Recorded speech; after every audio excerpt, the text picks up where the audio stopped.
Hello everyone, hope you're doing well. With April Fools coming up for War Thunder, we had a look at some events which would be really nice to see. Now it's time to have a look at some vehicles that would also be nice to see. When it comes to April Fools the last few years, the way that they've done it is through a crafting event, meaning that you had to grind out usually the April Fools event, you got some boxes, you put the boxes together and you got the vehicles. Well, this year, they got rid of crafting events, because they were awful. So luckily now, we'll probably just have more of a standard mission score event. But who knows, maybe they'll be testing out something new, maybe we'll chat about it in the future. Who knows? But in this video, we're going to go through a bunch of different vehicles where it would be really cool to see them in the game, but don't really fit. And I feel like these ones would definitely fill some niches, not really in normal battles, but at least just to piss about with. The first vehicle kick-started American air superiority of the modern age, and it's the MiG-25. Now that may sound a bit weird, right? Since the MiG-25 itself is, of course, a Soviet aircraft. But basically, in the 1970s, the MiG-25 came out. The Americans didn't know how to deal with it, because when you look at its raw stats, it was faster than anything that was around. There was no way that anything could touch it, and also a lot of the propaganda that was pushed around about the vehicle made it seem absolutely invincible. So this kickstarted a lot of American programs, including the F-15, and after the F-15 and many other American vehicles, there hasn't really been any that have been able to stand up to them. The MiG-25, it turns out, was a bit of a fraud. When one defected, what ended up happening is they did a full look at the vehicle and found out it was too good to be true. But that didn't mean that America didn't catapult straight forward when it came to their jet designs and pushing forward. The MiG-25, they made a ton of them in many different variants, and it's well known for going fast in a straight line, and that's really about it. It can't do too much else. It has access to two huge engines, the good old Tomansky R-15B 300s. It can go incredibly fast, basically very high Mach 2, and also has access to some fun missiles, the R-40s and also the R-60Ms, which it could carry. It can't turn though, so it'd basically just be a bullet, and if you can't kill it, then it'll just be gone. So you better have the radar missiles ready to go, or this thing will just disappear. It'll be one of the most annoying vehicles to use, and also one of the most annoying vehicles to fight, which is why we haven't seen it in the game. Let's get ourselves an armored vehicle launched bridge, or just a bridge layer. Let's get one in. You don't actually be able to take it into standard battles, but maybe you could bring it in on certain events or custom battles. Let's just screw it. Let's get it in. Why not? You know, there's plenty of bridge layers around the place. My favorite one is probably the Valentine one, but there are a ton of vehicles which were past their sell-by date, so therefore converted into bridge carriers. If you don't know what a bridge carrier is, it's pretty simple. Imagine you take a tank, you remove its tanky parts, and then you just add a big bridge on it, so therefore it could cross either destroyed bridges, ravines, anything like that. Something that's very popular when it comes to Europe, since there's a lot of little squiggly pieces of marsh or water which you would have to traverse. One of the big problems with tanks is they're pretty heavy, so they sink quite aggressively, especially when it comes to certain conditions. So bridge layers were fantastic at not just getting across heavy stuff, but also getting across trucks and lighter, so you could just keep going forward. And to me, I think that's super cool, and one of the things that would be really nice to actually be represented in game, but just not as a playable vehicle, because it would have incredibly limited use, because they just can't even defend themselves or kill anybody. You'd just be sat there with a bridge trying to tap people on the head with it. The Su-47 would be hilarious to see as well, just because of how ridiculous of a vehicle it is with its forward swept wings. There are other vehicles which do have forward swept wings that we could also see, but I just wanted to pick this out because it has a great name, the Berkut, and also it's just a one-off prototype which was just a little bit zany. It used two Soloviev D30F11 afterburning engines, and once again, this thing was Mach 2 capable. It could fly around the place, which was pretty cool.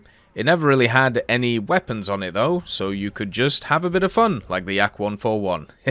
So you just add whatever you want to it, which would be hilarious. At the same time, there was a bunch of other kind of forward swept wing designs that were around the place, and it just reminds me of many games which, you know, are around too. So you could maybe slap on some kind of Supreme Commander skin to it, or some other set of skins, which would be really nice, and just kind of make it an alien plane to set some stuff around.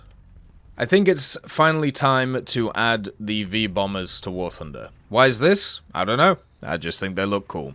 And after talking about many of them for a long time, you have the Valiant, you have the Vulcan, and of course, you have the Victor. All three of them would have their designated roles in the game, and all would have their designated little bits. Today we're talking about the Victor itself, mainly because of the fact that it had a high swept T-tail, which is super cool, and it would flap all over the place, so therefore they had to keep it kind of a little bit more lower to the ground, otherwise it would have had its issues. The Victor is pretty big, it's a large vehicle, and has access to some pretty powerful engines in the form of 4 Armstrong Siddeley ASSA-7 Sapphire turbojets. It could also carry up to 35,000 pounds worth of bombs, and also a nuke.